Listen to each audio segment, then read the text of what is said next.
Estava escuro lá fora, vim de lanterna aqui, lá atrás. Muito obrigado ao SESC, que nos abriga já há 12 anos aqui em São Paulo, em várias unidades. Esse é o segundo ano que a gente trabalha aqui no SESC Santo André. Agradeço aos técnicos, ao pessoal que tanto colabora na formação do conceito e da escolha dos convidados que vêm aqui. Não é sem razão que a gente escolheu a Djamila, faz parte de uma pesquisa e de uma curadoria muito legal, que o Sempre um Papo, que é um projeto de Belo Horizonte. Eu sou de Belo Horizonte, faço ele há 32 anos em Belo Horizonte, há 12 em São Paulo. E a gente traz esses escritores já para cá, para conversar com vocês há 12 anos. Vamos começar esse ano com a Djamila, que, além de outros livros, está lançando esse com a gente, que é O que é Lugar da Fala, de Fala. Vai conversar sobre esse um pouco, mas, como é a proposta do projeto, logo depois que ela fazer essa brevíssima fala de aproximadamente 2 horas, logo depois pode fazer perguntas. Eu agradeço muito a Djamila, que está extremamente gripada, mas fez questão de cumprir aqui esse compromisso conosco. Antes de vir para cá, ela passou por 3 hospitais, 2 ambulatórios, 4 oficinas, e vai mostrar no final as 5 injeções na veia que ela tomou para estar aqui. É verdade mesmo, olha lá, tá vendo? E nos prestigia, a gente continua com a programação até o final do ano. Desde já eu peço autorização de imagem para vocês, fortuitamente, aquele moço ali quase careca que se chama Otávio, que está filmando a gente, pode focalizar vocês. Então, quem não quiser avisa, e quem quiser processar, processa ele mesmo. Eu não, viu? O Otávio ali, que fica tudo bem. O que mais? No nosso YouTube, sempre o YouTube do Sempre um Papo, tem mais de 400 programas de TV com escritores que a gente foi fazendo ao longo desses 20 anos de trabalho. Na verdade, tem 32, mas tem só 20 que a gente grava. De lá tem de Saramago a tanta gente. Semana que vem ou na próxima entra esse vídeo que está sendo gravado aqui com a Djamila e tantos outros que a gente faz pelo país afora, sempre com entrada franca. Logo após o término desse evento, que, como vocês sabem, durará 4 horas e meia, o Breno, que está ali, vai vender os livros lá fora, e a Djamila, o que sobrar dela, coitada, vai autografar. Beleza? Muito obrigado. Quero passar agora a palavra para a Djamila para a sua pequena palestra de 2 horas. Boa noite, Djamila. Boa noite. Boa noite, Afonso. Obrigado pelo convite. Obrigada a todas e todos pela presença. É um prazer estar aqui. Eu estive no SESC Santo André, acho que 2015, a primeira vez que eu vim. Então, é um prazer estar aqui de novo e, sobretudo, para falar desse livro, que é Lugar de Fala, que é meu primeiro livro, na verdade. É o primeiro da coleção Feminismos Plurais, que é uma coleção, uma parceria da editora Letramento com o site Justificando, para a gente trazer, enfim, diversas perspectivas dos feminismos, né? Porque o feminismo não é um movimento homogêneo, é um movimento heterogêneo. Tem várias correntes de pensamento, várias vertentes. Não necessariamente as feministas concordam entre si, muitíssimo pelo contrário. Mas a gente traz uma perspectiva interseccional e trazendo uma abordagem acessível na leitura e também acessível no preço, né? Porque os livros custam R$19,90 e deixar um livro a R$19,90 no Brasil é uma luta muito grande. Não é fácil. E com frete grátis ainda do site. Então, imagina, a gente só tem prejuízo. Mas é bom, porque, ao mesmo tempo, as pessoas estão comprando. É uma editora pequena e o livro está sendo muito bem recebido, né? E também já foi aceito em várias universidades, várias disciplinas de cursos. Então, é um esforço coletivo mesmo de fazer essa coleção. O segundo livro já saiu, que é O que é Encarceramento em Massa, que foi escrito pela Juliana Borges, e o terceiro acaba de sair, que é O que é Empoderamento, que foi escrito pela Joyce Bert. Em maio vai sair O que é Racismo Estrutural, escrito pelo Silvio Almeida, e julho, O que é Interseccionalidade, de autoria da Carla Cotirene, que é uma doutoranda da UFBA, da Federal da Bahia. E aí, do segundo semestre, vamos ter outros, enfim, mas a ideia é fazer com que a gente saia dessa bolha, essa discussão saia da bolha do ativismo / academia, para que as pessoas consigam ter acesso à informação de qualidade, com referências bibliográficas de mulheres negras, de pessoas negras, sobretudo, num país que ainda a gente enfrenta essa invisibilidade dessas produções. Eu fiz filosofia, 4 anos e meio de graduação, eu não estudei nenhuma filósofa.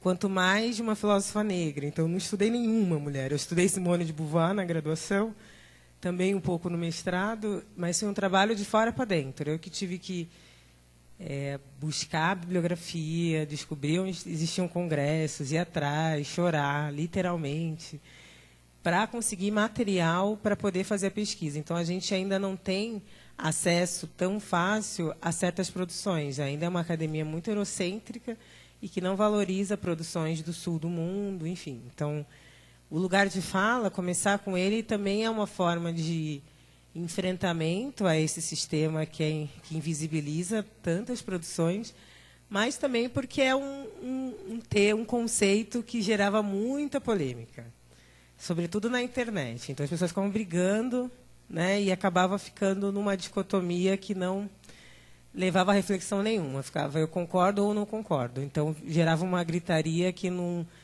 transformava em reflexão. Então, as pessoas ficavam só brigando, né, em vez de entender o que, de fato, o conceito significava. Então, começar com esse conceito não foi à toa. E aí eu trago todo um histórico de produções, de autoras que já estavam trabalhando com isso, então não tem nada necessariamente de novo no livro. Então, eu trago que autoras latinas, estavam falando, caribenhas, estadunidenses, brasileiras, já vinham construindo historicamente sobre o que é fazer parte de um grupo, de um lugar social, no qual a gente acaba não tendo acesso a determinados espaços. Então, falar de lugar de fala não é necessariamente falar do exercício da fala, de emitir palavras. É a gente pensar lugares sociais. Quais são os lugares sociais que a gente ocupa, por exemplo, como mulheres negras, que faz com que a gente compartilhe experiências em comum e que faz com que essas experiências em comum criem certos obstáculos para que a gente exista em determinados espaços. Então, é claro que todas nós temos experiências individuais, não é isso que nos interessa, porque nós somos diferentes. Mas quais são as experiências que a gente compartilha pelo fato de sermos negras? É mais ou menos isso. Então, quais são as experiências que os homens negros compartilham pelo fato de serem negros? A gente pode dar vários exemplos. Alta taxa de encarceramento, um número absurdo de assassinato de jovens negros. No caso das mulheres negras, alta taxa de feminicídio, alta taxa de mortalidade materna. Então, o fato de sermos mulheres negras faz com que nós compartilhemos muitas experiências. Então, o objetivo de pensar o lugar de fala é pensar o lugar social. Quais são os impactos de pertencer a um lugar social? E o fato da gente estar num lugar social que é de vulnerabilidade faz com que a gente não consiga acessar certos espaços e aí as nossas vozes não são ouvidas consequentemente. Né? Então, é uma consequência do lugar social a gente não ter fala, a gente não ter acesso, a gente, enfim, ligar a televisão no Brasil e achar que está na Suíça ou na Suécia. Ou a gente chegar na universidade e enxergar poucas pessoas negras. Ou não se questionar, porque eu sempre dou o exemplo da USP, que eu acho muito marcante, de você chegar na Universidade de São Paulo e não se questionar, porque todos os professores do departamento de filosofia são brancos, e hoje em dia não tem nenhuma mulher, depois que a Chauí se aposentou, e por que todas as mulheres que estão limpando o banheiro são mulheres negras. Então, elas não estão lá dando aula porque elas não se esforçaram o suficiente, né? Porque elas não quiseram, ou porque o lugar que elas ocupam, social, faz com que elas tenham barreiras estruturais e institucionais que impedem o acesso delas dentro desses espaços. Mas aí, mesmo aquelas que furaram certos bloqueios e conseguiram estar nesses espaços, a gente pode citar Luísa Bairros, Lélia Gonzalez e tantas outras, mesmo assim as produções intelectuais delas são praticamente invisibilizadas no Brasil. Né? A gente pouco ouve falar ou pouco tem acesso a isso. Por um outro lado, também faz com que as pessoas brancas também pensem qual é o lugar social que elas ocupam, e pelo fato de elas ocuparem determinados lugares sociais, faz com que elas tenham acesso a determinados lugares, né? Então, geralmente, as pessoas brancas elas se pensam universais, né? Elas não se pensam marcadas racialmente. Então, elas marcam racialmente as pessoas negras. Então, elas olham para você é negra, você é uma negra bonita, você é uma negra inteligente. Mas elas não se marcam. Então, a pessoa branca diz, eu sou inteligente, eu sou bonita. Ela não diz, eu sou uma branca bonita, eu sou uma branca inteligente. Então, o indivíduo branco, historicamente, ele foi ensinado a não se marcar. Ele se entende como neutro ou universal, e ele considera aquele que não é branco, porque a gente é composto pela falta, né? Então, o negro é aquele que não é branco. A mulher é aquela que não é homem. E não é pensado em si mesmo. Então, também pensar lugar de fala é fazer as pessoas brancas entenderem que elas ocupam um lugar social, que elas são marcadas racialmente, e que elas entendam qual é o significado de ser branco, da branquitude. O que significa ser branco numa sociedade racista? O que significa pensar a branquitude como metáfora do poder numa sociedade como a nossa? Então, ela vai entender que o fato dela estar em muitos espaços, quer dizer, todos os espaços de poder, né, nesse país, não é porque ela, de repente, é genial, coisa do tipo. As pessoas ficam bravas quando eu falo isso, mas não é. É porque são pessoas que são privilegiadas e tiveram acesso a. Né? E aí, se você tem acesso a, se o privilégio, você acaba tendo o domínio da narrativa hegemônica. Você acredita que aquela narrativa é a única narrativa possível. Né? O privilégio social, ele gera o privilégio epistêmico, ele gera o privilégio econômico, ele gera o privilégio em todos os espaços. Então, também as pessoas brancas entenderem quais são os impactos do lugar social dela e como que isso impacta diretamente nos lugares de grupos socialmente vulneráveis. Então, significa pensar... Então, quer dizer que pessoas brancas não podem falar sobre racismo? Podem e devem, deveriam, inclusive, até porque são beneficiadas historicamente disso. Mas vamos falar de um lugar social específico, porque precisa se entender como específica, e não como o totalizante, o universal. Né? Porque será que é realístico a gente pensar, num mundo tão diverso, que uma narrativa masculina, eurocêntrica, dê conta de todas as narrativas, de tanta diversidade que a gente tem? Então, é no sentido de essas pessoas precisam se questionar e desnaturalizar esse lugar, né? E entender quais são os impactos disso em outros grupos sociais. Né? Então, tem muito, às vezes, as pessoas confundem isso, de achar que o lugar de fala tem a ver com vivência. Né? Então, se eu não sou negro, eu não posso falar de racismo. Pode e deve. Deveria. Sobretudo, deveria pensar a branquitude. Sobretudo, deveria pensar o que significa privilégios e tantas outras coisas. Da mesma forma, não tem a ver com vivência, porque... Não é porque um indivíduo é negro que ele tem consciência racial, muitíssimo pelo contrário. O fato das pessoas serem negras não significa que elas conseguem refletir criticamente acerca do racismo. Então, não tem a ver com vivência individual, tem a ver com o fato do lugar social que essa pessoa ocupa. Então, uma pessoa negra, ela pode não ter a mínima consciência do que significa racismo, pode até dizer que acha que não existe racismo. Mas isso não significa que, estruturalmente falando, ela não seja discriminada, ela não sofra a opressão racista, por mais que ela não entenda aquilo. Então, por isso que o lugar de falar tem a ver com lugar social e não com vivência. Até porque a gente não dá conta de tantas vivências individuais. Eu sou uma mulher negra, mas tenho vivências como indivíduo diferentes de outras mulheres negras. Mas, quando a gente vai falar de estrutura, provavelmente nós já tenhamos passado pelas mesmas coisas, né? Por mais que a gente não tenha consciência disso. Então, significa dizer também que muitas vezes as pessoas falam, que entendem errado. Né? Eu sempre falo, gente, lê o livro, R$19,90. Mas, mas e o Fernando Feriado, aqui, o vereador de São Paulo? Né? Ele é negro, gay, e ele fala contra isso. Tá, ele é negro e gay e fala contra. A experiência individual dele, a experiência dele como indivíduo, é uma experiência de um indivíduo reacionário, sem dúvida nenhuma. E a gente vai combater esse discurso dele politicamente. Mas o fato do Fernando Feriado ter posturas extremamente reacionárias, e elas precisam, obviamente, serem combatidas, não significa que ele, como parte de um grupo social que sofre discriminação também não venha a sofrer discriminação. Se ele sai na rua, por exemplo, e um policial não reconhece ele, ele vai tomar batida, por mais que ele ache que ele está acima disso. Então, é entender que a gente não está falando de vivência, não é isso que nos interessa. A gente está falando, nosso objeto de análise aqui são as experiências que a gente compartilha pelo fato de pertencer a um determinado grupo social. Um outro fator que eu acho que é importante é as pessoas entenderem a diversidade que existe entre nós, né? Porque a gente, enquanto indivíduos negros, nós não somos respeitados nas nossas subjetividades. Então, geralmente, as pessoas vão achar que nós somos todos iguais, né? Ou que a gente tem que dar conta do que outros indivíduos negros fazem.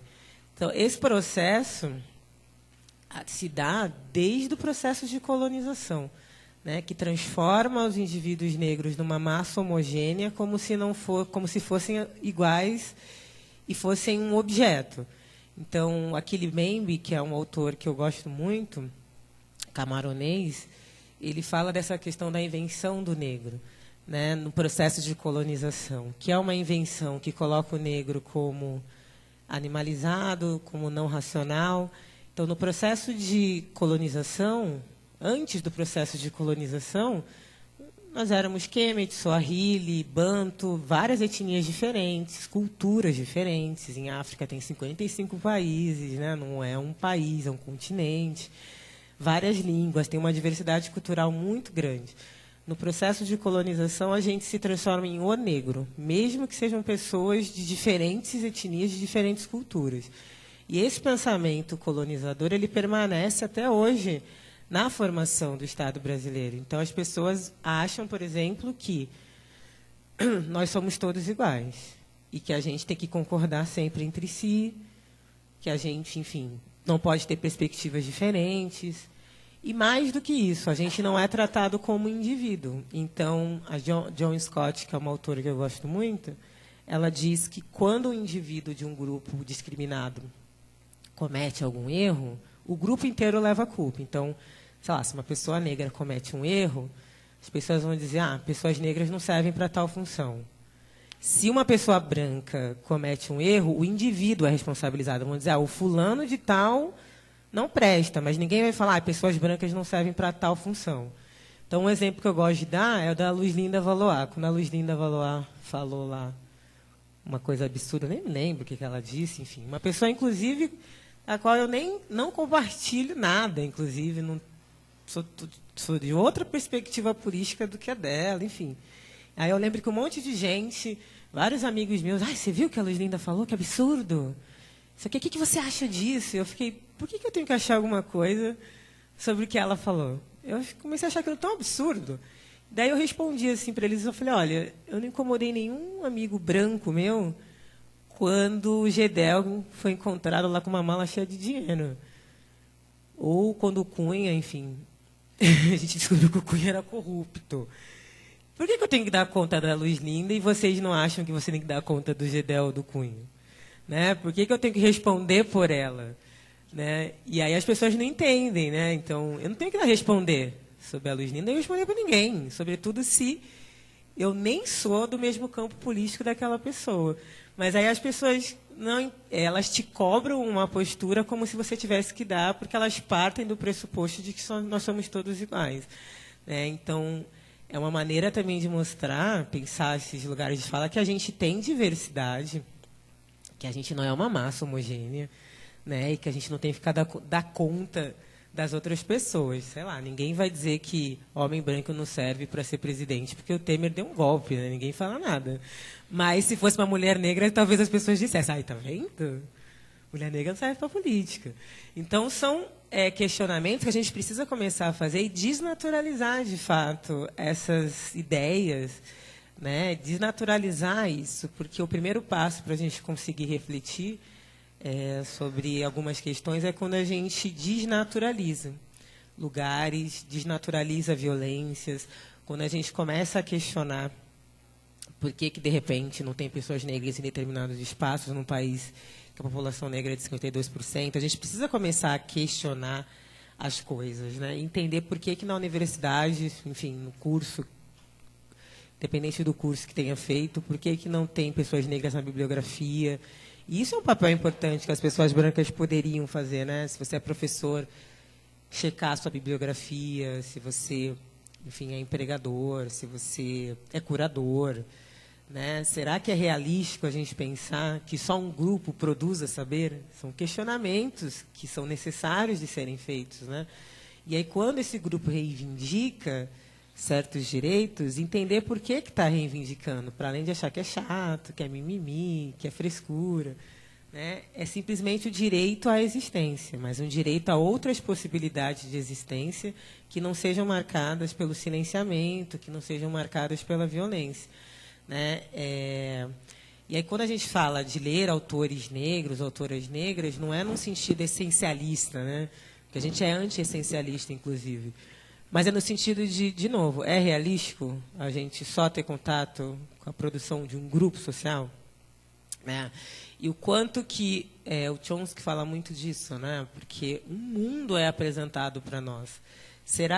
Como é que nós, enquanto sujeitos negros, vamos nos sentir, enfim, minimamente à vontade num mundo que é apresentado para nós a partir de uma perspectiva, de uma perspectiva que o Derrida chama, né, de falologocentrismo, né, do homem branco europeu. Como é que a gente se sente dentro desse mundo? Como é que esse mundo é apresentado? Ao mesmo tempo que as pessoas brancas vão achar que esse mundo que é apresentado é o mundo, né, e que não existem outros mundos criados a partir de outras perspectivas, criados a partir de outras formas de pensar, né? Quais são os efeitos disso quando só é apresentado para nós esse mundo?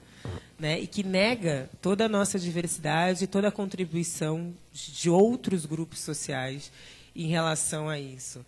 Então, acho que o livro em si, se eu pudesse resumir, é no sentido de desnaturalizar, fazer com que a gente questione esse regime de autorização discursiva, fazer a gente pensar, desnaturalizar as violências, pensar lugares sociais, pessoas brancas pensarem o que significa os lugares sociais que ocupam, os homens discutirem masculinidade, que seria tão importante, né, para além, sei lá, sou feminista assim, mas discutir masculinidade, o que significa essa construção da masculinidade ligada à agressividade, ligada à violência, né, pensar como é que a gente vai construir masculinos sensíveis numa sociedade onde o masculino é o espelho da força e da agressividade, e isso se reflete diretamente na maneira pela qual as mulheres são tratadas. Então, a gente precisa, de fato, entender quais são esses lugares sociais e como que essas construções se dão para que a gente consiga refletir, né, e entender o porquê que existe invisibilidade em tantos espaços, porque existe silenciamento histórico de tantos grupos, e entender a necessidade que esses grupos têm de falar, né, de estar presente nos espaços. Então, nesse sentido, a escuta é fundamental, né, o que é uma coisa que é muito difícil de se ter, né, escutar o que os outros grupos estão falando, o que as outras pessoas diferentes de mim estão falando. Então, a Grada Quilomba, que é uma autora que eu uso muito no livro, ela diz que as pessoas geralmente privilegiadas não escutam porque nós trazemos verdades desagradáveis, né? Verdades como racismo, como machismo. Então, as pessoas reprimem aquilo e não querem ouvir. Então, eu prefiro não lidar com aquilo porque aquilo me incomoda. Mas, em vez de entender que o incômodo ele é necessário para a mudança, né? Porque se a gente não se incomoda, a gente vai achar que está tudo bem, né? Mas aí, qual o problema do incômodo? A pessoa se incomoda. Sei lá, alguém se incomodou aqui com o que eu estou falando. Que é normal, eu quero mesmo que se incomodem, acho que esse é o objetivo. Mas, e aí, às vezes, a pessoa refletir por que eu estou incomodada e como que eu posso transformar, reconhecer o potencial transformador do incômodo, é um trava-língua. Ela prefere incomodar a pessoa que a incomodou, no caso eu. Então, ela vai falar para mim, não gostei do que você falou. E aí eu vou responder, que bom, porque se você tivesse gostado, eu realmente teria ficado preocupado, porque eu estou falando de um histórico aqui de silenciamento. Mas, o que a gente pode pensar com incômodo? Refletir a partir dele. Pô, de fato, né, essas coisas acontecem. Como é que eu posso me responsabilizar por ser um sujeito que vai contribuir para a mudança, ou eu vou ser aquele sujeito que vai concordar com esse mundo da forma que ele está sendo apresentado? Então, de fato, é entender o potencial revolucionário do incômodo. Muitas pessoas se incomodaram, de fato, com o meu livro. E aí eu senti muita falta de ter trocas mais honestas, porque as pessoas simplesmente, sei lá, teve um cara aí que escreveu na Folha, não vou citar nome que está sendo gravado, mas escreveu, lugares de fala é uma bobagem universitária, porque ele acha, né? Tipo, o cara não leu o livro, mas ele se sentiu no direito de escrever isso. Aí eu penso, né? A gente que fez faculdade, vai a gente achar alguma coisa sobre alguma coisa. A gente leva uma burdoada sem tamanho, porque a gente não pode achar nada. A gente tem que ler, entender, até para poder criticar. Né? Tipo, as pessoas se acham no direito de nem ler o que você escreveu e falar que é bobagem porque elas acham. Porque ela está no lugar do sujeito que sempre foi autorizado a falar, então ele acha que ele pode achar o que ele quiser. E aí, quando eu respondo a ele na Carta Capital, ele fica nervosíssimo, porque, né, quem ela pensa que ela é para me responder. E aí me responde no Globo, porque é isso, né? Ficou respondendo. Aí ele começa assim, o artigo. Dona Djamila da Carta Capital, não sei o quê, blá, blá, blá. E aí eu lembrei de Lélia Gonzalez, que é uma das autoras que eu cito muito no livro, que ela diz que mulher negra tem que ter nome e sobrenome, e se não racismo, bota o nome que quiser, né? Então, Dona Djamila da Carta Capital. Como assim, Dona Djamila? Né? Sendo que no meu texto eu me referi a ele citando o nome e o sobrenome dele. Né? E a gente vê até na hora de responder como o sujeito que sempre esteve naquele lugar autorizado, ele sequer ele acha que ele sequer pode ser questionado, sobretudo por mulheres como eu, né, que historicamente na vida dele devem ter sido mulheres que disseram que só diziam sim, senhor para ele. Então ele não sabe, inclusive, como reagir quando ele é questionado por sujeitos como eu. Né? Então, é um lugar que ainda, de fato, você desestabiliza certos discursos, que o incômodo ele surge assim, de uma maneira muito reativa, né, e muito forte. Assim, né, como se ele dissesse, fique quieta. Né? Você não tem o direito de me questionar, em vez de ele refletir e ler para poder ser um interlocutor. Porque eu tive que ler todos os autores que eles leram. Eu sei debater com eles os autores que eles leram. Mas eles não sabem debater as autoras que eu li porque eles sequer leram elas. Então, eu já olho, querido, não tinha nem que estar aqui. Vai ler, aí a gente debate. Porque se você não leu, como é que você vai debater comigo autoras que você não leu? Né? É a falta de respeito, inclusive. Né? Mas, talvez para eles, eu não sejam pessoas que merecem respeito. Então, eles sequer leram Lélia Gonzalez, Grada Quilomba, a Linda Alcoff, que eu cito muito no livro, Patrícia Hill Collins, que são todas autoras que vêm historicamente produzindo conhecimentos contra-hegemônicos.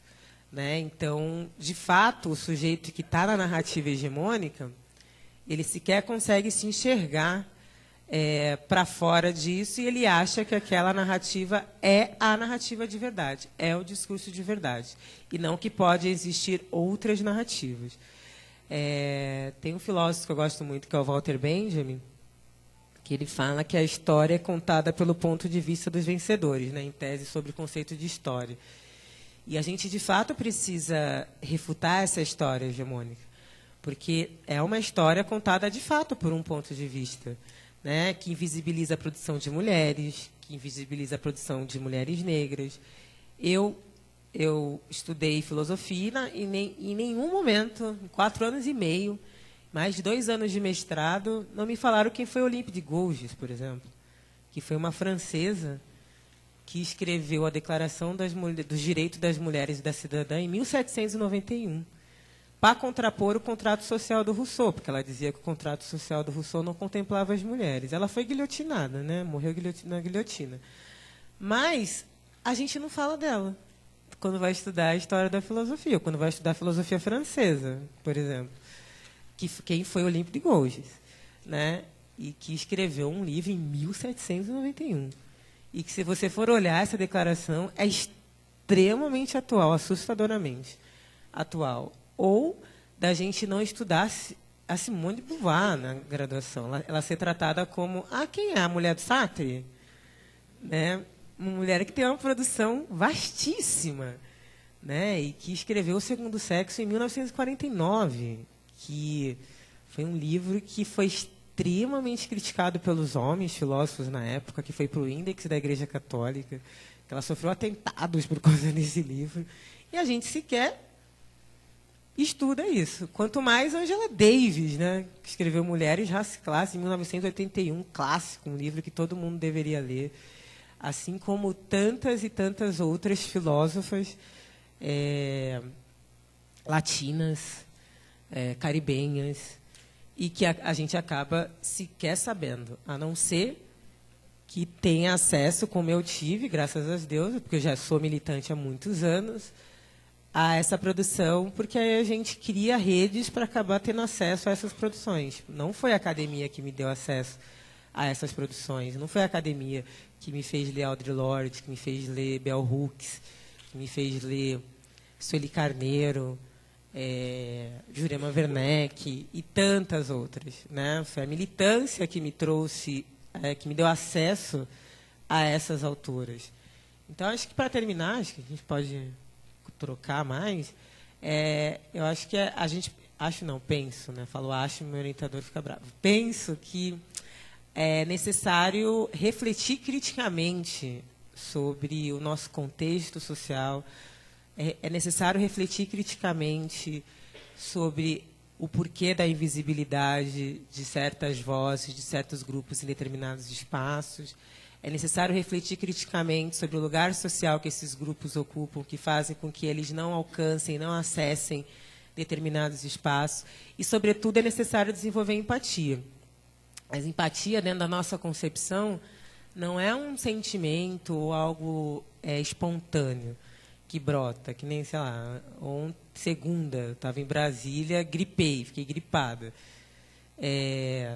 E aí brotou do nada essa gripe. Aí as pessoas acham que a empatia é a mesma coisa, é um negócio que brota. Estou empática hoje, acordei empática. Ou usam a palavra de uma maneira muito esvaziada, né? É necessário ter empatia. Dentro da nossa concepção, a empatia é um processo intelectual, é uma construção intelectual. Né? Para eu entender a realidade de outros grupos, eu preciso ler sobre aquilo, eu preciso entender, eu preciso me debruçar sobre aquilo, intelectualmente falando, e também escutar o que essas pessoas falam. Então, há uns anos atrás, eu não entendia nada sobre a questão das pessoas trans. Então, o que eu fui fazer? Eu fui ler sobre, eu fui participar de debates que essas pessoas eram palestrantes, eu fui escutar o que elas tinham para dizer. E aí eu fui entender que o Brasil é o país onde mais se mata travestis e transexuais no mundo. E daí eu fui entender a questão da patologização da identidade trans. Uma pessoa se entender como transexual, ela tem que se declarar doente, se ela quiser, por um acaso, fazer a cirurgia de redesignação. Então, eu fui entender qual era aquela realidade, mas entendendo que é um processo. Né? Não é algo que aconteceu de um dia para o outro, foi algo que, de fato, exigiu esforço da minha parte. Então, empatia é uma construção intelectual que exige esforço, que exige a gente entender que, muitas vezes, a gente vai se pegar no lugar da pessoa que discrimina, e como é que a gente vai lidar com aquilo. Né? Que significa entender que eu preciso conhecer outros mundos, que eu preciso entender outras realidades. Porque aí, quando eu entendo aquela realidade, eu vou poder usar o lugar de fala com uma postura ética. Eu não sou uma travesti, mas eu posso, do meu lugar, como uma mulher negra cis, refletir criticamente sobre a situação de travestis e entender o que eu posso fazer, sobretudo nos lugares onde as travestis não acessam, o que eu posso fazer para contribuir com essa luta. Né? Aí eu vou entender, da mesma forma que pessoas brancas vão entender como refletir criticamente sobre a questão racial no Brasil, entendendo que nós vivemos em relações raciais, né, e que estudar a questão racial não é só estudar a negritude, é estudar a branquitude, que estudar relações de gênero não é só estudar o feminino, é estudar o masculino, e entender como que, a partir disso, pode ser uma pessoa que vai contribuir, de fato, se responsabilizar, de fato, por aquilo, e não ser a pessoa que vai naturalizar esses lugares. Então, acho que é extremamente importante entender essa construção, ler outros mundos, conhecer outras realidades e entender que tem muitas pessoas que ainda não partilham do humano pelo fato de pertencer a determinados grupos sociais. Acho que é isso. A gente só abre a conversa.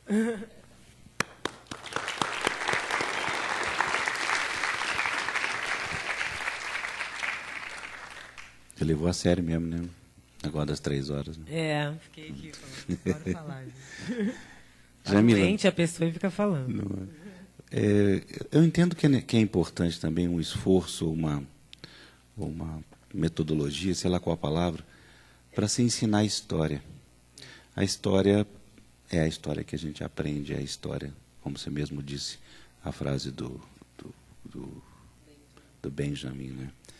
Você vê algum esforço sendo feito no Brasil ou no mundo para se mudar a história, no sentido de que essa história que contemple também o papel do negro seja colocada, seja estudada nas escolas, seja ensinada para as pessoas? Muito pouco. Apesar da gente ter a Lei 10.639, de 2003, que foi a lei que alterou a Lei de Diretrizes Básicas de Educação, para incluir a obrigatoriedade do ensino da história africana e brasileira nas escolas, né, de 2003, essa lei, que é uma reivindicação histórica do movimento negro que foi sancionada pelo presidente Lula em 2003. Mas, apesar dessa lei, ainda existe muita falta de vontade política para implementar. Porque, como não é uma lei que prevê sanção, então as pessoas fazem se elas quiserem, infelizmente. Então, alguns municípios fizeram trabalhos importantes. Em São Paulo, durante a gestão do Haddad, existiu um trabalho interessante de cursos para professores, formaram por volta de 40 mil educadores, porque não adianta só dar o material se aquele educador não sabe lidar. Foi um educador criado, formado dentro de uma perspectiva que ele não consegue entender. E também foi feito um material a partir daquela obra monumental da Unesco sobre a África, com a Petronília Beatriz, que é um grande nome, a doutora Petronília Beatriz, nessa questão da UFSCar. E esse material foi distribuído para toda a rede. Hoje a gente não sabe como está, né?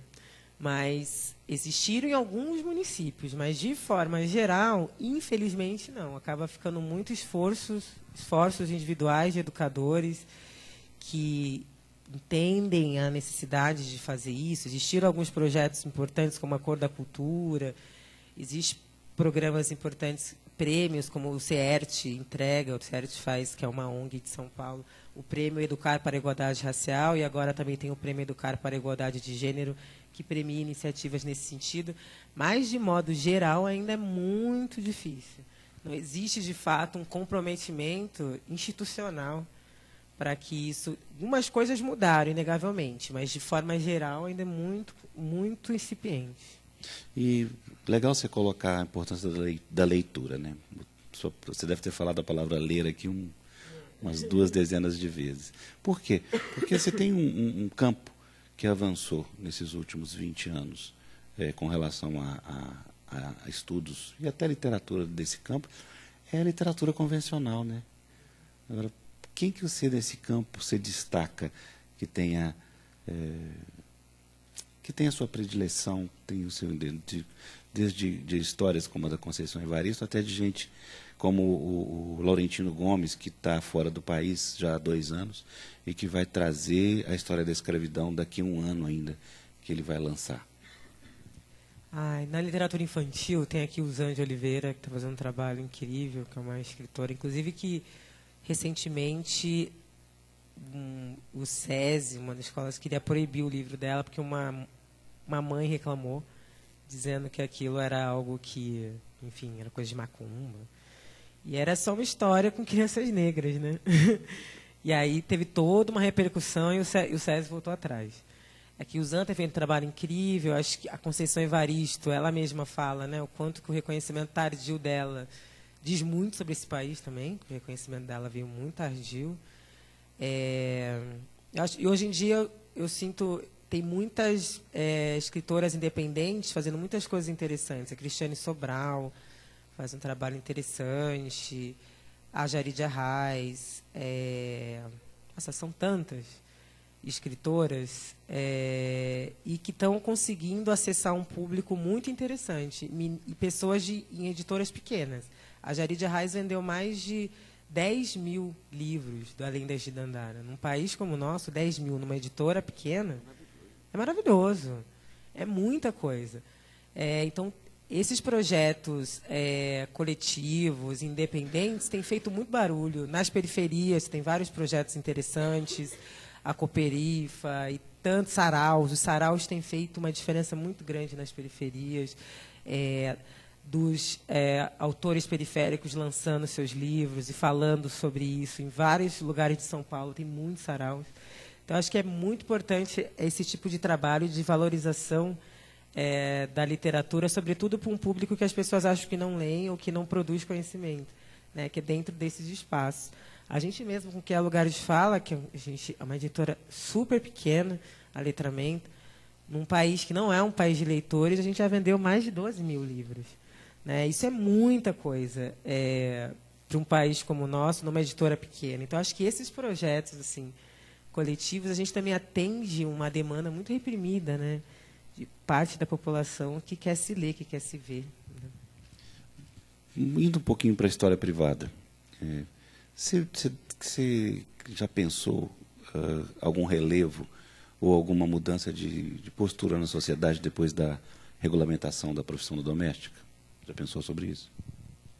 Pensei muito. Na época da PEC das domésticas, a gente viu qual foi a reação, né, nesse país. Isso fez a gente voltar lá atrás, né? A reação foi uma velocidade impressionante. Né? Impressionante. Como foi a rejeição em relação àquilo, né? Teve até associações das patroas reclamando. Como que é? Família na empresa. Associação de patroas, estou brincando. Associação das patroas. Você vê. Associação das empregadas, não das patroas. Tem o Sindicato das Domésticas, né? Nesse sentido, Laudelina de Campos é uma figura importantíssima. Saiu a biografia dela recentemente, que foi a fundadora do Sindicato das Domésticas no Brasil, Laudelina de Campos. Importantíssima figura. Eu, como filha de doméstica, né, minha mãe foi doméstica, até casar com meu pai. Minha mãe era do interior, Piracicaba. Saiu de casa com 18 anos, foi morar em São Paulo. E morava no quartinho de empregada, né, que no Brasil as pessoas têm quartinho de empregada sem a mínima vergonha. Né, que é um quarto na área de serviço, eu sem sempre achei janela. estranho chamar quartinho de empregado. Sem eu janela. Adorava dormir lá. Não entendi como é que se chamava quartinho. Aí você vê, na área de serviço, sem janela. Esse é o quartinho de empregada. Minha mãe morava num quartinho de empregada. E aí, no Brasil, é uma mentalidade muito forte ainda da Casa Grande Senzala. E o modo como no Brasil existe um culto à servilidade, à submissão. As pessoas esperam ser servidas, elas querem que essa submissão à classe média, que é ter empregada, mesmo não podendo pagar, né? Paga uma miséria, mas tem que ter empregado, porque é status, né, para essas pessoas. E aí a gente viu o quanto que incomodou boa parte da população a PEC das domésticas, que era simplesmente igualar a empregada a qualquer outro tipo de trabalhador. Era só isso, igualar.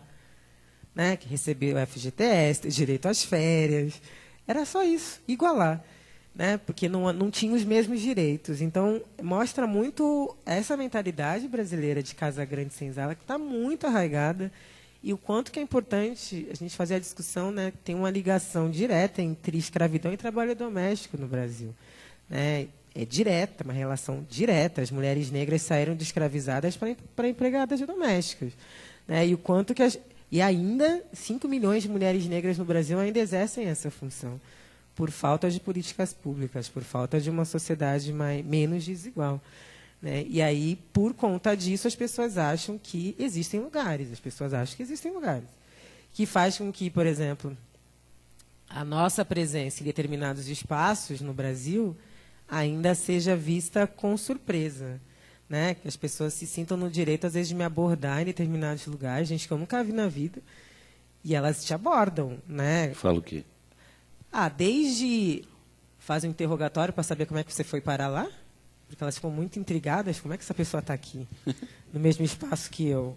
A gente faz 1 milhão de perguntas, ou, por exemplo, toda vez, por exemplo, que eu vou, sei lá, pegar um voo internacional, estou no embarque internacional, as pessoas ficam muito chocadas com a minha presença no Brasil.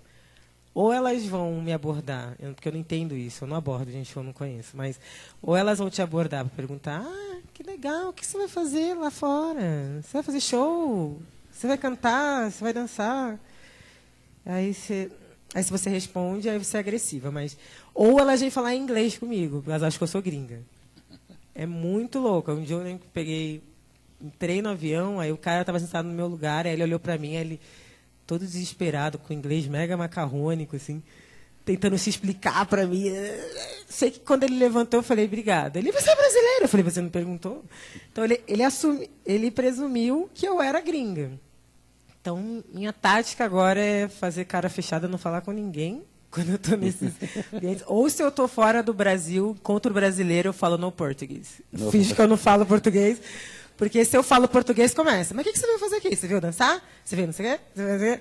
As pessoas não conseguem conceber que um sujeito como eu, que carrega essa marca, dançar, que carrega esse cabelo, sei lá, não pode ter ido ser convidada para dar uma palestra. Dançar, porque o Brasil vende... Imagina a cara da pessoa, não ouvindo uma palestra sobre filosofia política. A pessoa vai... mas aí é louco, né? Quando a gente fala, as pessoas falam, imagina, isso acontece mesmo. Eu falei, não, gente, que a vida é tão boa que a gente fica inventando opressão, mas... tá tudo tão bom, aí eu fico inventando, tu não vai fazer... Na verdade, eu vou dançar, né? Vou dançar lá. E não teria problema nenhum. O grande problema é achar que eu só posso fazer isso. Não teria problema nenhum se eu fosse dançar. Mas é assumir que eu só posso fazer isso. Então, ela me fixa num lugar. Ela não consegue conceber que eu posso ser outra coisa.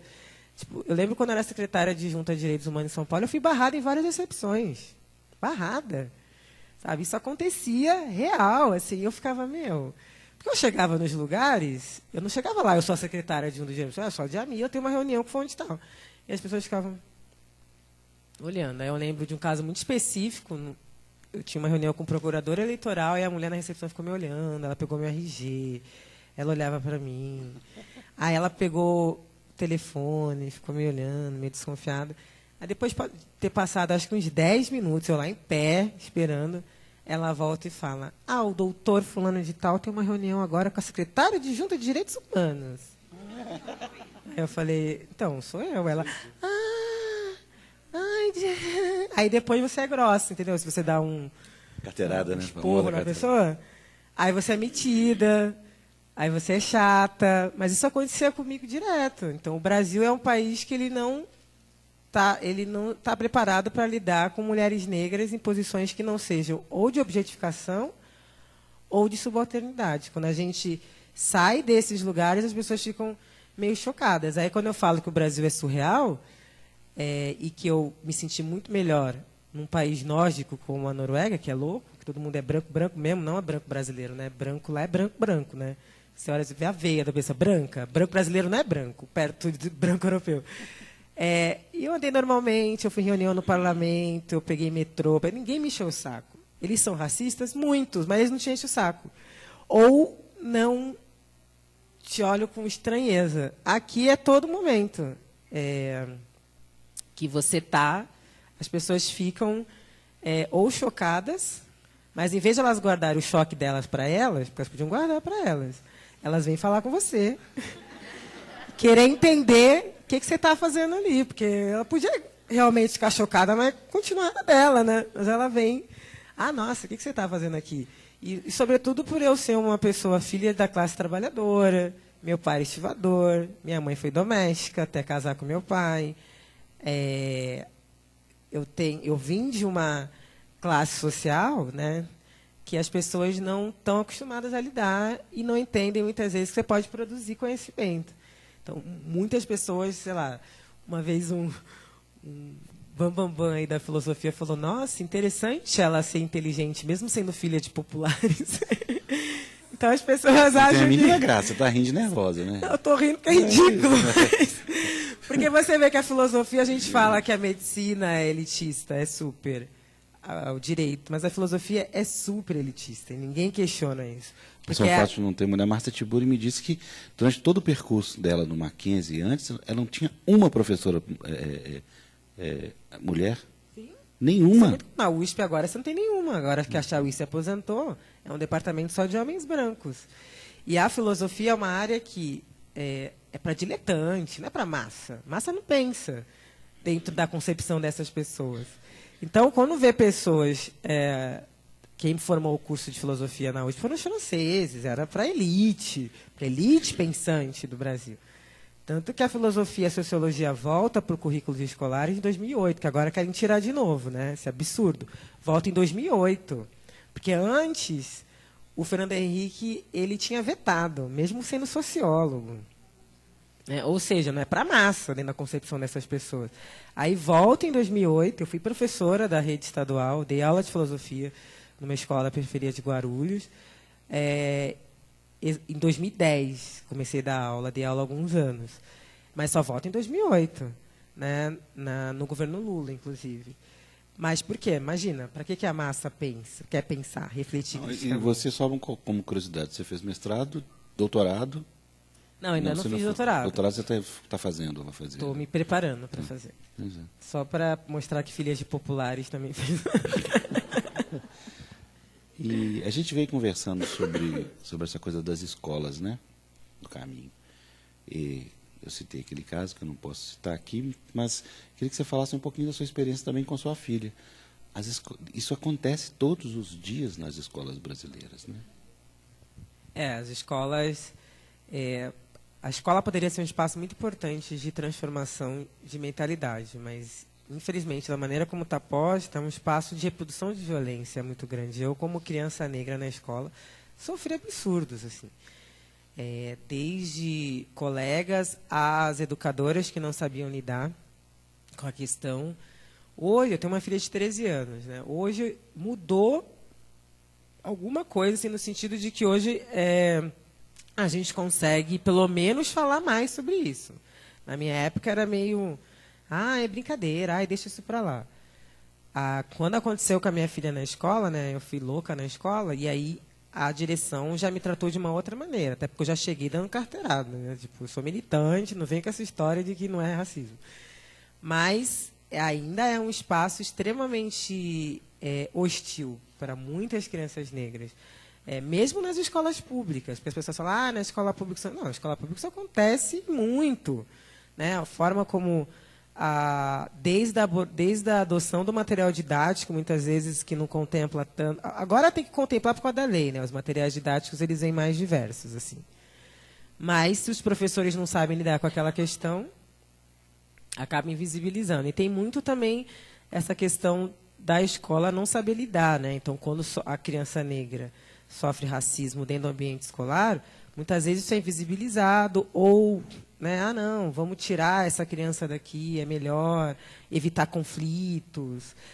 Ou a criança não sabe o que fala, em vez de fato trabalhar isso. Né? Porque da onde que a criança está falando aquilo? Por que aquela criança está falando aquilo?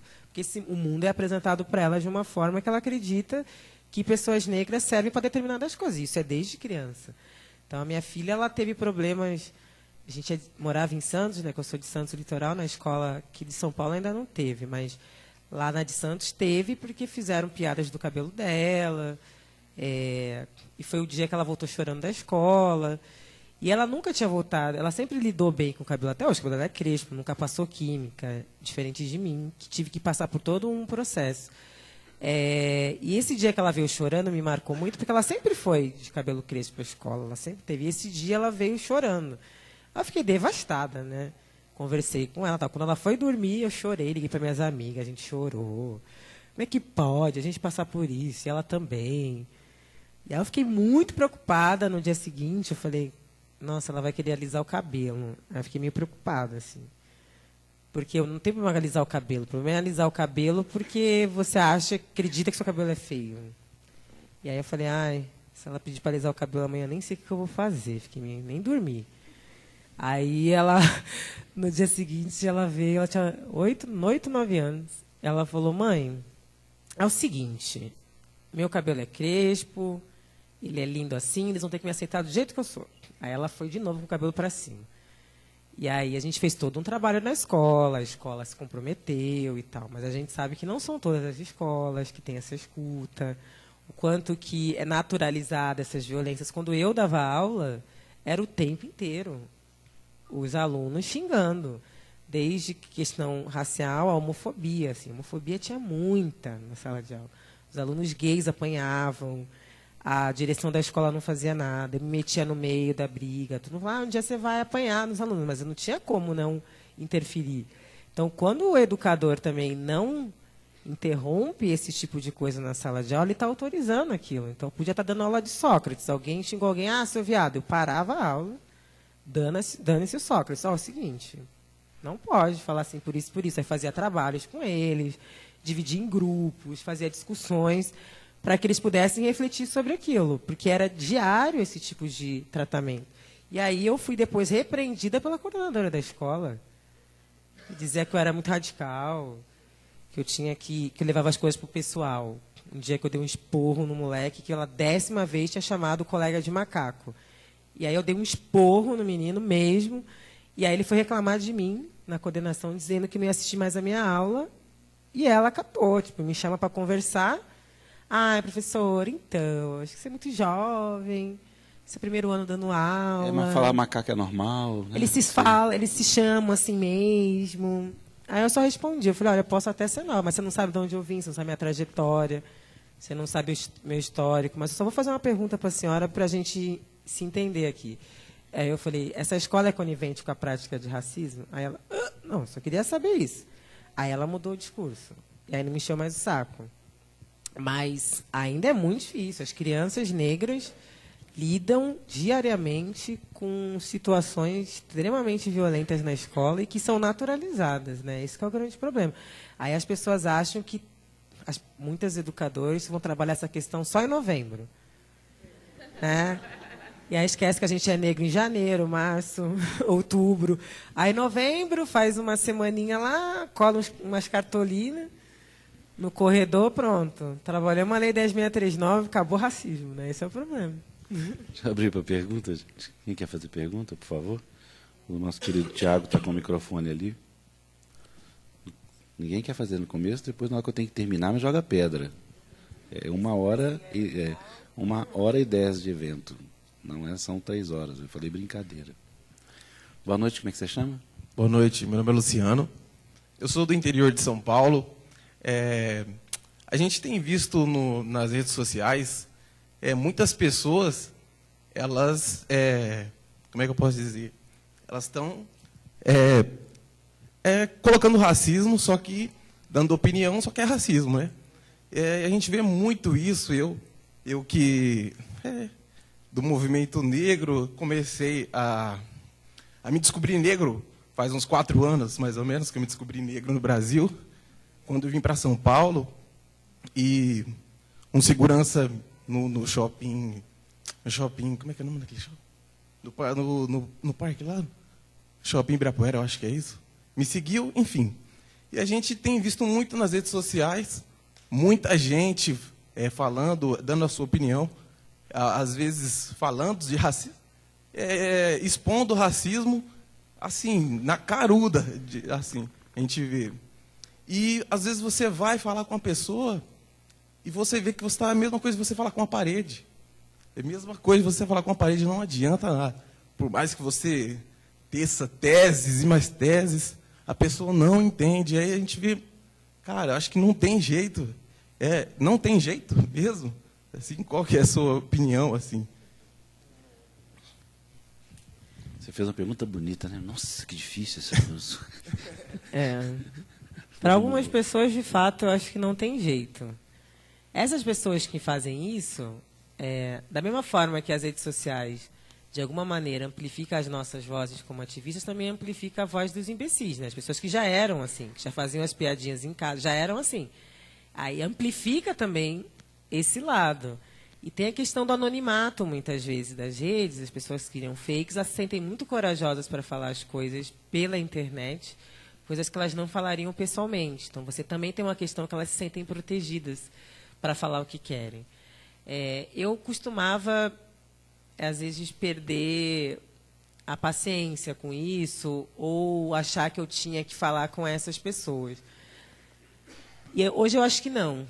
Porque, de fato, existem pessoas que só querem destilar ódio, de fato. E isso é uma maneira, inclusive, uma estratégia deles de nos cansar. Porque a gente fica rebatendo ali num lugar onde não tem o mínimo do diálogo, o mínimo da escuta.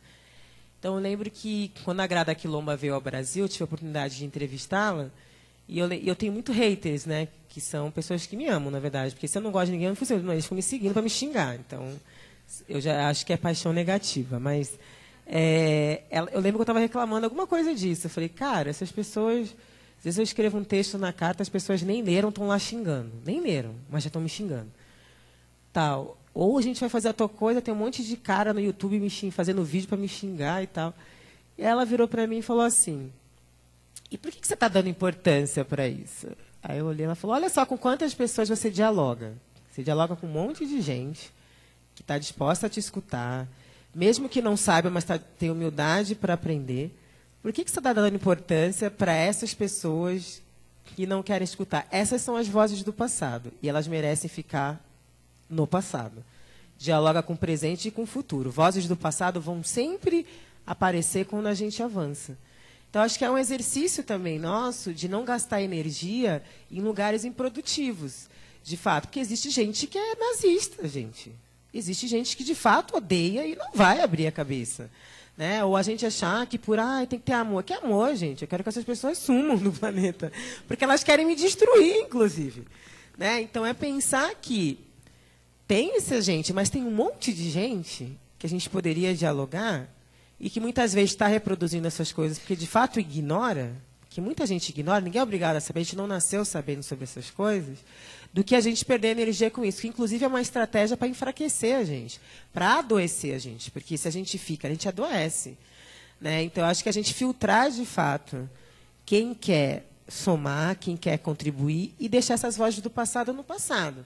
Deixa falando sozinha, porque também é uma estratégia a gente ir lá, dar atenção. Às vezes são umas pessoas que ninguém sabiam quem era e passam a saber quem é porque a gente fica lá dando atenção. Inclusive muito agressivas também, a gente se nivela. Muito agressivas. De repente a gente está se nivelando com agressividade. E não dá para se nivelar com gente que você está mostrando dados, ela está lá, eu acho. Você está falando que a cada 11 minutos a mulher é estuprada, não é, porque ele acha que não é.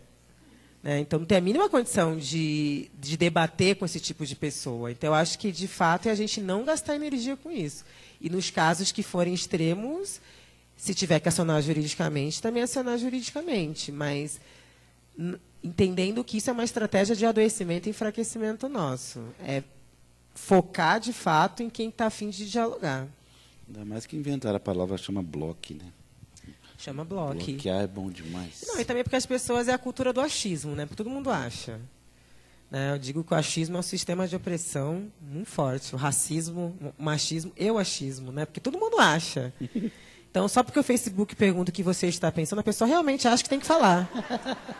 E aí ela vai lá... Responde ao Facebook. Responde. Aí ela fica falando. Não sabe nada daquilo, mas ela tem que opinar.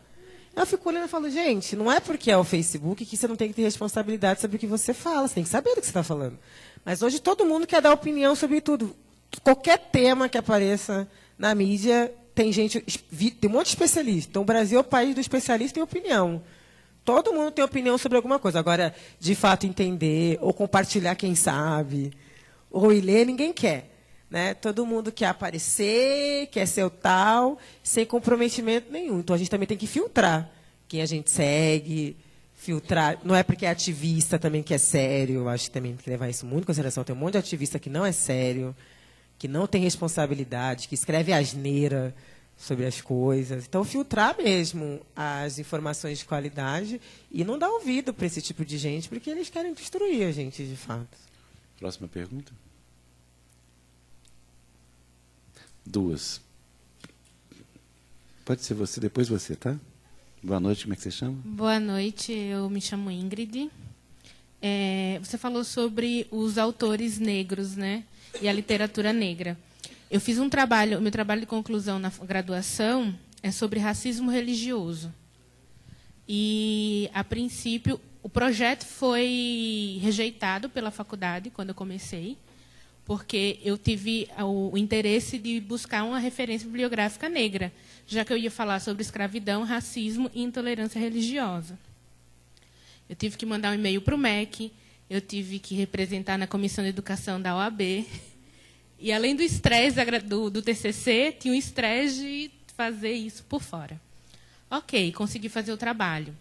Desse trabalho, eu fiz um artigo e tentei submeter o artigo para uma revista jurídica. Ele foi negado e a parecerista me mandou o parecer dizendo que, 1, não era uma pauta acadêmica, e 2, eu tinha uma referência bibliográfica paupérrima. Inclusive, ela usou essa palavra, paupérrima. E a minha referência bibliográfica era Conceição Evaristo, Abdias do Nascimento. Abdias é paupérrimo. E, enfim, todos esses que a gente já conhece, dialoga, que fala sobre escravidão, intolerância. E aí eu queria saber como que a gente combate isso. Porque eu tive essa preocupação, eu sei que você tem essa preocupação, e todo mundo que está dentro do movimento negro e quer falar sobre racismo, escravidão, tem a preocupação de buscar essa referência bibliográfica. Só que, como você falou da filosofia, eu estou no campo do direito, é um campo extremamente elitista e racista. Então, como que a gente chega e abre esses espaços? E abre esses caminhos? Porque não adianta eu fazer um artigo, eu buscar, ter o trabalho de buscar toda essa referência e chegar lá e ele ser negado, porque as pessoas não leram Abdias do Nascimento para saber que ele é uma bibliografia paupérrima, não leram Conceição, Hédio da Silva Júnior, enfim. A gente teve caminhos parecidos também, né? No meu projeto de mestrado, eu tive que criar estratégias também para poder ser aprovado. Então, eu menti mesmo na minha entrevista do mestrado. Eu não tenho problema nenhum em falar isso.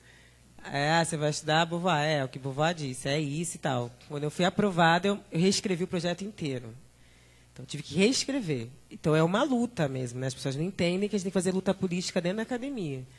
E aí eu reescrevi o projeto inteirinho, enquanto meus colegas já estavam escrevendo capítulos da dissertação. Mandei para a FAPESP. Aí foi aprovado. Quando a FAPESP me aprovou, aí eu mudei de novo. Aí eu coloquei as intelectuais negras. Aí no primeiro,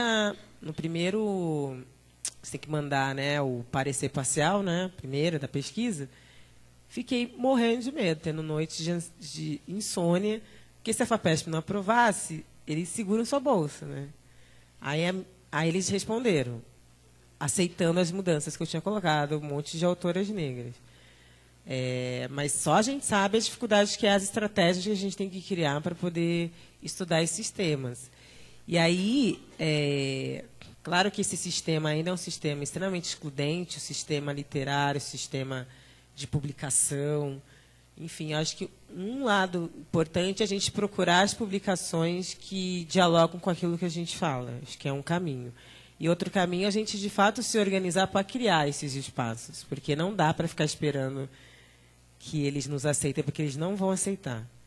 Né? Então, de fato, a gente tem essas barreiras institucionais, o racismo institucional, e que impossibilita, muitas vezes, que trabalhos importantes como o seu sejam de conhecimento de outras pessoas. Então, uma coisa, de repente, é a gente procurar alguns espaços. Não sei se você conhece, tem alguns seminários, como o Ser Negro, em Brasília. Tem a Associação dos Pesquisadores Negros. Encontrar espaços onde você consiga publicar os seus trabalhos e aí mandar, de repente, seu trabalho para editoras que são comprometidas com essas questões. Existem algumas editoras, como a Mas Edições, a Palas Editoras, a gente mesmo aqui na nossa coleção. Mas a gente lançou o selo Sueli Carneiro, né? Quer dizer, a gente já comunicou o lançamento. A gente vai lançar agora, que a ideia é publicar autoras negras, né? E autores negros, por esse selo. Então, o primeiro livro vai ser da Sueli Carneiro, uma reunião de artigos delas, e os próximos a gente, de fato, espera receber, a gente vai fazer uma chamada de originais, para receber trabalhos mesmo de autoras negras, enfim, que estão aí na luta para publicar, porque é isso que a Conceição Evaristo fala. O problema não é escrever, o problema é publicar, encontrar espaço para publicar. Então, acho que a gente, de fato, precisa se organizar para criar esses espaços, porque essas ditas grandes revistas ainda têm esses sistemas extremamente excludentes. Mas acho que também a gente procurar existem algumas revistas, alguns lugares que a gente consegue ter mais respeito às nossas pesquisas. Isso dela chamar de paupérrimo é racismo epistêmico, né?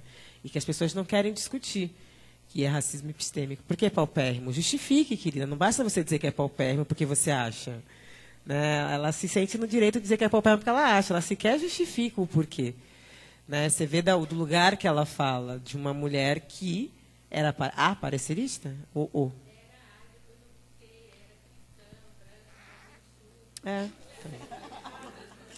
Tentar outras revistas.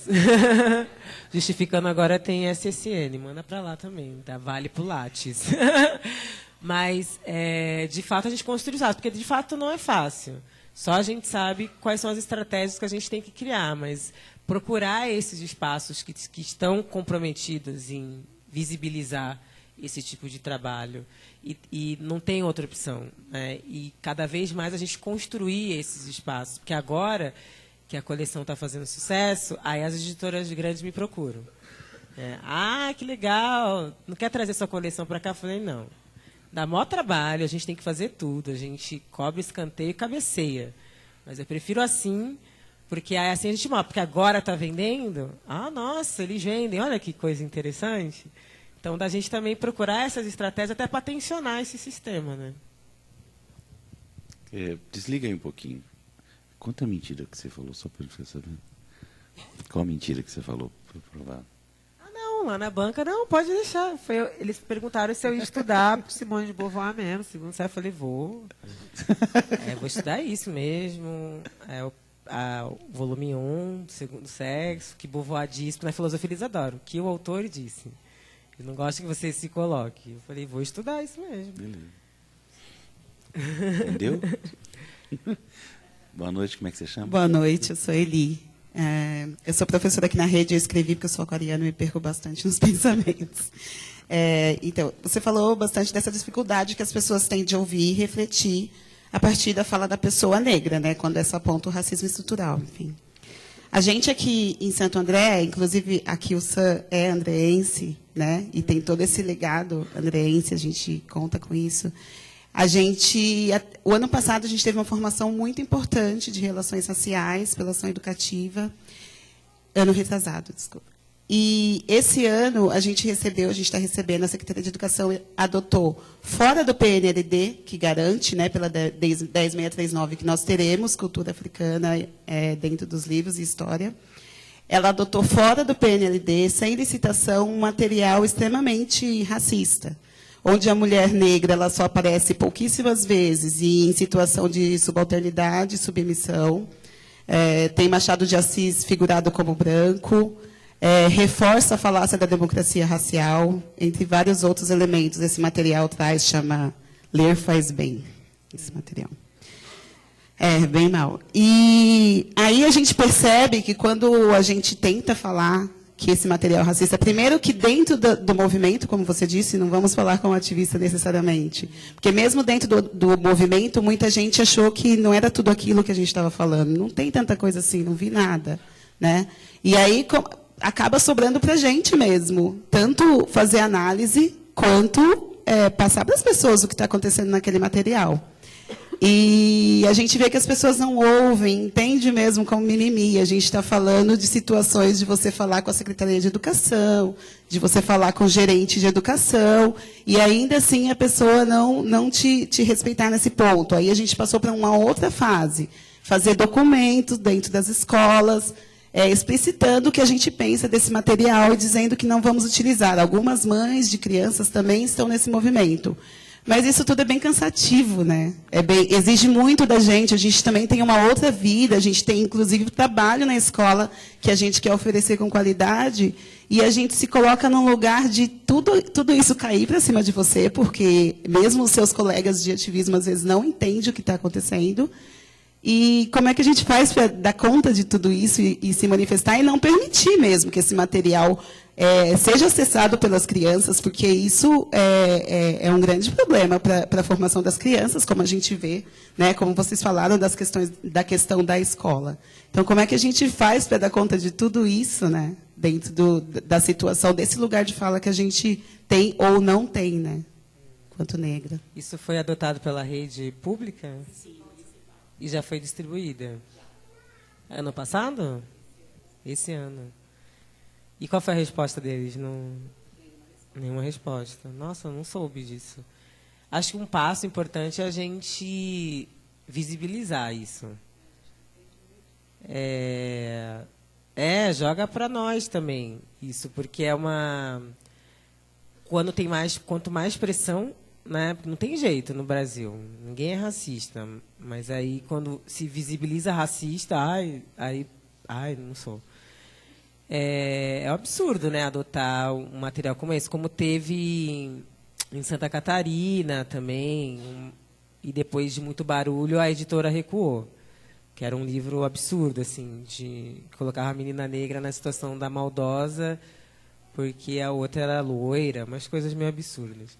Então, primeiro que é um absurdo, né? O poder público deveria ter comprometimento, de fato, com a questão. Eu acho que um dos caminhos, porque os livros já foram comprados, é a gente tentar visibilizar isso, criar uma mobilização maior em torno disso, para pressionar mesmo, né? Porque não tem outro caminho. Então, nessas ocasiões, é importante acionar e acessar militantes que tenham mais visibilidade. Claro que nem todo mundo é acessível, mas eu sou uma pessoa super acessível. E aí tem outras pessoas que acabam compondo a rede de a gente, de fato, fazer barulho e continuar pressionando.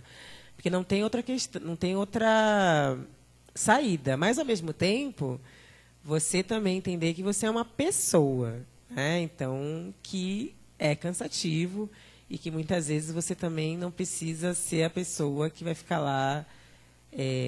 Muitas vezes a gente é a voz solitária dentro dos espaços, né? Quando a gente fala de solidão da mulher negra, não é só no campo de relacionamento afetivo, é solidão institucional mesmo. Só a gente sabe como que é difícil, como muitas vezes você é a única professora negra, você é a única que vai se indignar dentro daquele espaço, que as outras pessoas vão achar que aquilo tudo é besteira. Então é muito importante esse trabalho em rede, da gente encontrar essa rede para que a gente se fortaleça e consiga fazer uma mobilização conjunta. Porque só a gente sozinha, a gente não dá conta. Né? E nem tem que dar, né? Porque, sei lá, você tem família, você trabalha, você tem direito a lazer. Né? Porque as pessoas acham que porque a gente é ativista, a gente tem que ficar militando todos os dias, a gente não pode tomar uma cerveja de fim de semana. Acontece muito comigo, às vezes estou tomando uma cerveja no bar, a pessoa vem, nossa, né, o racismo. Você fala, nossa, só queria tomar uma cerveja. Porque aí parece que você também não é um indivíduo. Você tem que estar sempre... Com antibiótico não pode, não. Antibiótico tomei. Vou poder tomar tão cedo. Tomei antibiótico hoje. Mas, 12 dias. 12 dias. Mas é isso também, da gente restituir a nossa humanidade. Porque, de fato, não vão ser todas as brigas que a gente vai conseguir comprar. E essa construção da mulher negra forte, que é uma construção, né, que a gente é guerreira, inerentemente forte, que é uma construção racista, porque a gente tem que ser forte, porque o Estado é omisso, porque o Estado é violento, porque a gente não tem opção, porque o poder público vai lá e compra de uns livros desse, e aí você tem que lidar o tempo inteiro com várias situações que são extremamente violentas, então você é obrigada a ser forte. Mas é muito importante que nós, como mulheres negras, entendamos que a gente não tem que ser forte o tempo inteiro. Que, inclusive, reconhecer as nossas fragilidades e as nossas fraquezas é restituir a nossa humanidade. Né? Porque é fácil colocar a gente sempre como... odeio quando falam isso para mim. Guerreira. Eu não quero ser guerreira, não. Inclusive, eu queria estar no Caribe tomando pina colada, que eu não posso. Mas a gente tem direito ao amor, a gente tem direito ao lazer, a gente tem o direito de cuidar da gente. Porque a gente tem que tomar muito cuidado com essa construção. Porque aí parece que a gente tem que dar conta de tudo... enquanto está todo mundo lá. Ou ficar, vai lá, fulana. Vai, você que é guerreirona. Enquanto eles estão lá quietos e não assumem a responsabilidade sobre o que eles têm que fazer. Então, claro que a gente tem que lutar, trabalhar em rede, me coloco à disposição, se você quiser mandar para mim isso, para a gente visibilizar isso, fazer barulho, pelo menos fazer barulho, pelo menos passar vergonha, se tiver que passar. Pelo menos isso. Mas, ao mesmo tempo, também entender os seus limites como um ser humano. Né? Não cair nessa construção que é muito violenta para nós. A gente tem o direito à vida, né? E às vezes tem o direito de não querer falar daquele assunto naquele dia, sei lá, ficar assistindo novela, se quiser. né? É muito importante, porque a gente, historicamente, viu muitas mulheres negras adoecendo, fisicamente, psiquicamente também, porque a gente acredita que a gente tem que dar conta de tudo, e a gente acaba acreditando que a gente tem que dar conta de tudo, aí a gente acha que não pode pedir ajuda. É militante 24 horas por dia. Militante 24 horas. E tem muito essa construção em cima da gente. Né? Ah, guerreira. Eu falo, sou guerreira nada, querido. Eu luto pelo que eu acredito, mas eu também quero ter o meu direito a ser humana. Porque ou é a guerreira, ou é a diva, a deusa, ou você é a subalterna. Eu pergunto, quando é que eu sou humana? Eu não sou deusa. Sabe, não tem glamour nenhum na minha vida, porque as pessoas adoram glamorizar. Eu acordo 6 horas da manhã para botar minha filha no transporte escolar. Tenho que dar bronca nela antes de vir para cá, dei maior esporro nela, porque o quarto dela estava uma zona. E aí ela não quer estudar, aí você tem que dar esporro, corta o Netflix, e aí você volta para casa, tem que dar conta da casa. Sorte minha que tem um companheirão que divide as coisas comigo, mas mesmo assim você tem que trabalhar. Eu ando de transporte público. As pessoas têm uma ideia de que a vida da gente, que a gente é herdeiro, né, gente? Eu moro de aluguel, tem conta para pagar. Tem mês que eu fico, nossa, como é que eu vou pagar tal conta? A gente está no mesmo barco, a gente luta pelas coisas que a gente acredita. Né? Mas eu me dou o direito de, não, hoje não, também se dê esse direito. Próxima pergunta. Homem não, só mulher. Isso é um evento feminista. A moça lá de trás. A gente permite que eles falem hoje. Só hoje. Só hoje. Tô brincando, mas tô falando a verdade, viu? Quem que é o homem?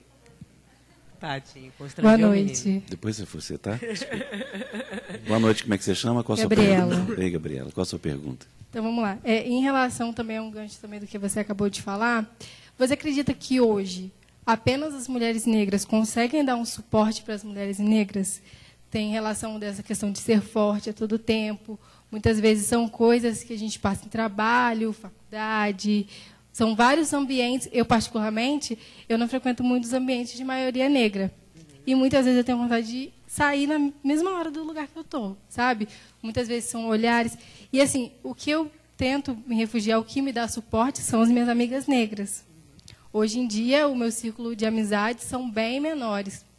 E não só isso. Você acredita que só as mulheres negras hoje conseguem dar suporte às mulheres negras e a relação dos relacionamentos afrocentrados na criação dessa força, no posicionamento também do homem negro em relação à mulher negra. Porque, mesmo assim, ainda existe um preconceito do homem negro com a mulher negra. Porque, quando a gente vai parar para pensar, a mulher negra nunca é a pessoa que ele vai escolher, nunca é a pessoa que ele vai apresentar para a família, nunca é a pessoa que ele vai lutar para e com ela. É sempre uma pessoa branca. Mesmo que tenha o amor, essas coisas, por uma pessoa negra, pode ser que toda instituição, toda criação que ele teve em relação à sociedade, tudo que nós já vivemos desde o início, faz com que ele cresça com o pensamento de que ele sempre tem que embranquecer. Eu acho que, no geral, falta muito... É importante que os homens negros debatam sobre essas questões, porque quando a gente fala disso com eles, entra num campo da briguinha, quando, na verdade, a gente só está falando que, se somos povo negro, significa que existem mulheres negras e que a gente tem que discutir machismo, né? Porque nós, como mulheres negras, somos duplamente vitimadas, tanto pelo racismo e tanto pelo machismo. E a gente está na linha de frente pelos homens negros, como sempre estivemos. Mas falta um maior comprometimento quando a gente fala dessas questões num país que a mulher negra é a maior vítima de feminicídio, né, e de violência doméstica. Então, é de fato uma discussão mais sincera e honesta sobre essas questões. Claro que, no geral, também me fortaleço muito com as minhas amigas negras, porque são com elas eu não preciso explicar o que está acontecendo, né? Ou eu não tenho que falar... Eu não vou ouvir, é da sua cabeça. Ou você está exagerando. E, tipo, eu vou falar, ela vai falar, vem cá, amiga, dá um abraço. Automaticamente elas entendem, porque a gente acaba vivenciando, né? De novo, por ser esse grupo social, a gente tem muitas experiências em comum, e que aí a amiga já entende qual é que é, né? A sua. Mas eu encontro também conforto em amigas minhas brancas, por exemplo, que estão dispostas a entender as coisas. Tenho amigas brancas aliadas que entendem e que dão suporte. Não acho que é só, mas eu acho que é mais. porque entende de fato o que a gente está falando. Isso dos homens negros, claro que existe uma construção histórica de fato, né, que bota a mulher branca como a grande mulher a ser desejada e a gente não. Então, ou quando ele se relaciona com uma mulher negra, geralmente é uma de pele clara, né? Existe uma coisa muito marcada dentro do que a gente chama de relacionamento afrocentrado. Mas eu acho que, para além disso, nós, como mulheres negras, eu penso que é importante a gente não ficar à espera disso, à espera de uma conscientização. Acho que é importante que eles se conscientizem, mas que a gente não fique nesse lugar das pessoas que tem que botar no colo e explicar, né? Porque é, mais uma vez, a gente tendo que...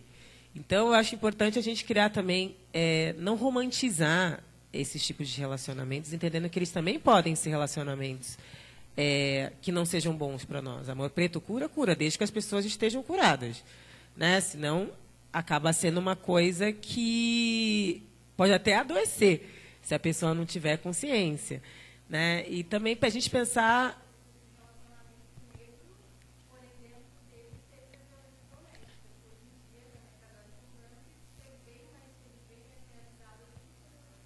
É porque não é uma regra, né? Que as pessoas querem impor regra, sobretudo para a mulher negra. Então, a gente tem que ficar com quem eles acham que a gente tem que ficar. Mas eles ficam com quem eles querem. Então, também, eu fui casada há 13 anos, com homem negro, tenho uma filha e tal. Hoje, meu companheiro é branco, as pessoas ficam me xingando na internet. Então, para você... Né? É esse tipo de coisa que a gente ouve. Como se eu não tivesse consciência da minha negritude, como se eu deixasse de ser militante por causa disso, como se eu não pensasse coletivamente por causa disso. Agora, eu vou dizer que o Abdias do Nascimento não é importante porque a companheira dele é branca, porque o François não foi casar com uma branca, aí ninguém questiona quando é homem negro. Mas quando é mulher negra, todo mundo quer mandar. Todo mundo quer xingar, todo mundo quer ser dono do nosso corpo. Então, a gente entender também que ninguém vai ser. Né? Como feministas, a gente tem o direito de se relacionar com quem nos faz feliz. Né? E entender que esses relacionamentos, essa lógica heteronormativa, ela é muito cruel com a gente. A gente também repensar outras formas de se relacionar, porque o relacionamento está muito ligado à expressão hierárquica, a gente submissa, a gente tendo que baixar a cabeça, também construir formas de relacionamento onde a gente seja respeitada por quem a gente é, onde a gente não seja chamada de mandona, porque você tem personalidade forte, né? Então, a gente também precisa desconstruir esse amor romântico, que muitas vezes é muito violento com a gente, e me dói muito quando eu vejo as meninas muito jovens romantizando relacionamentos. Eu falo, amiga, não romantiza. Né? Vai cuidar de você, vai fazer os seus rolés, entendeu? Porque a gente fica muito presa dentro dessa lógica que muitas vezes elas não são nada libertadoras. Então, a gente precisa, de fato, questionar isso e entender que a gente não tem que cair na lógica do que eles acham que é para a gente. E os homens negros, eles são nossos parceiros de luta, assim, desde que eles discutam machismos e eles entendam a necessidade disso. Senão, eles acabam sendo agentes de violência contra nós também. E precisam entender isso, não é colocar eles como inimigos, porque aí eles interpretam tudo errado. Né? Muitíssimo pelo contrário. Isso é dizer, ó... Tem um monte de mulher preta apanhando, tem um monte de mulher preta morrendo. A gente precisa discutir machismo dentro da nossa comunidade. Né? Essa é uma questão estrutural e importantíssima para a garantia de uma qualidade de vida para as mulheres negras. Mas que, infelizmente, muitos não estão abertos a esse debate e entendem isso como se a gente estivesse apontando o dedo ou não lutando por eles, quando a gente sempre fez isso e continua fazendo. Acho que está na hora deles lutarem pela gente também, né? Depois você passa lá na frente, tem um consultório sentimental, você tem que dar um dinheirinho a mais, viu? A última pergunta, por favor, antes dos autógrafos. Boa noite a todos. Boa noite, Djamila. Boa noite. A minha pergunta é com relação aos desafios que você teve ao longo da sua graduação, né, a primeira parte da sua formação acadêmica, por estar num ambiente que, historicamente, sempre foi ocupado por pessoas brancas e você não se sentir num lugar que ele foi feito para você. Né? Eu falo isso porque eu sou ingressante de um curso elitista, né, que é o Direito também, de uma universidade muito elitista de São Paulo, que é o Mackenzie. Então, assim... exato. Força, então, amigo. Assim, do pouco que eu conheço daquela universidade, é um lugar que, desde que eu entro da porta para dentro, não me sinto bem. Eu queria entender justamente a superação desses desafios que foram se formar num lugar que você vê que não foi feito para você, que os professores não falam para você e que não são discursos que você se encaixa, né? É isso. É uma boa pergunta, porque é sempre um não lugar, né? Eu lembro que nas primeiras semanas do curso, eu fiquei extremamente assustada e teve vezes de eu voltar chorando para casa. Assim, porque eu falava, gente, se olhar para o lado, você não vê ninguém como você, e você também não se enxerga nas produções bibliográficas, e você também é tratado de uma maneira... Né, as pessoas não fazem a mínima questão de também se enturmar muito com você, que é o que a Cida Bento, a Maria Cida Bento, é uma grande pesquisadora, ela fala do pacto narcísico da branquitude. Como a branquitude se protege, se enxerga, que até invisibiliza a nossa existência, muitas vezes. Estão tão entre eles que eles, às vezes, nem te chamam para tomar café. Nem se toca que está te excluindo, de tão pacto narcísico que é. E é doloroso, de fato. Acho que eu sobrevivi por... eu estudei na Unifesp, que é um campus de 2007, e ele já nasce com cotas. Então, eu tinha alguns colegas negros fora da filosofia. Na filosofia não tinha, mas tinha na história, nas sociais. E aí a gente começou a se reunir. Mas nem homens? Não. Na minha turma. Depois foi entrando nas outras turmas. Mas muito pouco. Na filosofia, realmente, são pouquíssimas pessoas negras. Tanto que todo mundo na faculdade achava que eu fazia história. Você é da história, né? Eu falava, não, eu faço filosofia. Ah, você faz... Todo mundo achava que eu fazia história. Uma das estratégias para a gente não adoecer dentro desse espaço foi a gente se reunir. A gente criou coletivos dentro da universidade. Aí, depois, com o tempo, a gente criou um núcleo, uma PO, que era o Núcleo de Estudos Interdisciplinar em Raça, Gênero e Sexualidade. A gente brincava que a gente juntou todo mundo que a universidade não queria, né? Os pretos, as travas e as bichas, a gente brincava. Porque aí tinha mulheres lésbicas, homens gays, tinham transexuais, pessoas negras no grupo. Aí a gente criou esse grupo, que era um grupo de estudos, onde a gente, de 15 em 15 dias, estudava algum texto, e a gente começou a organizar eventos dentro da universidade. Chamar pessoas da militância para falar. A gente organizou 3 semanas de gênero e sexualidade, as pessoas, a gente escrevia trabalhos, a gente vendia rifa, tirava dinheiro do bolso. Então, uma maneira que a gente conseguiu de sobreviver dentro desse espaço foi se organizando coletivamente. Eu não sei como isso se dá numa faculdade particular, né? Porque é diferente. Na pública, a gente vai lá, ocupa e faz.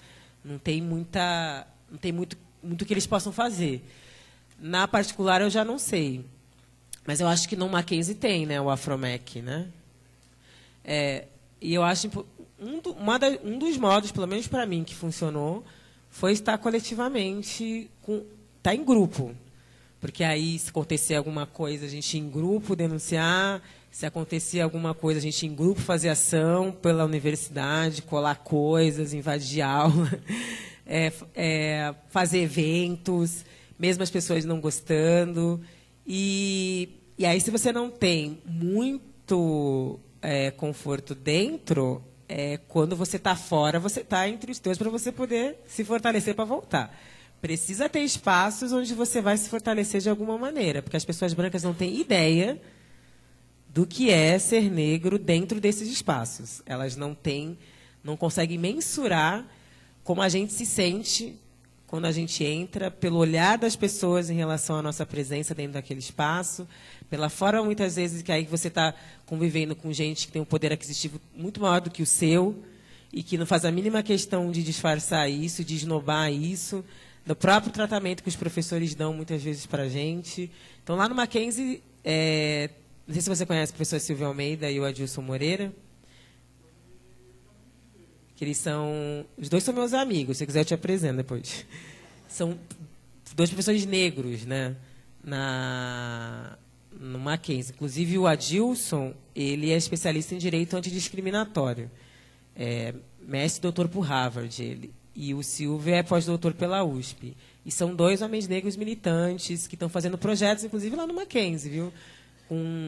Para formar alunos negros para escritórios de advocacia. É legal você entrar em contato com eles também para entender alguns caminhos dentro daquele espaço que talvez possam te ajudar, enfim, a não se sentir tão sozinho, né? Pode falar, a Jamila falou para mim falar com vocês. Que o Silvio está na coleção. Ele vai lançar o livro em maio, que é Racismo Estrutural, e o Adilson também vai lançar em novembro, que é Racismo Recreativo.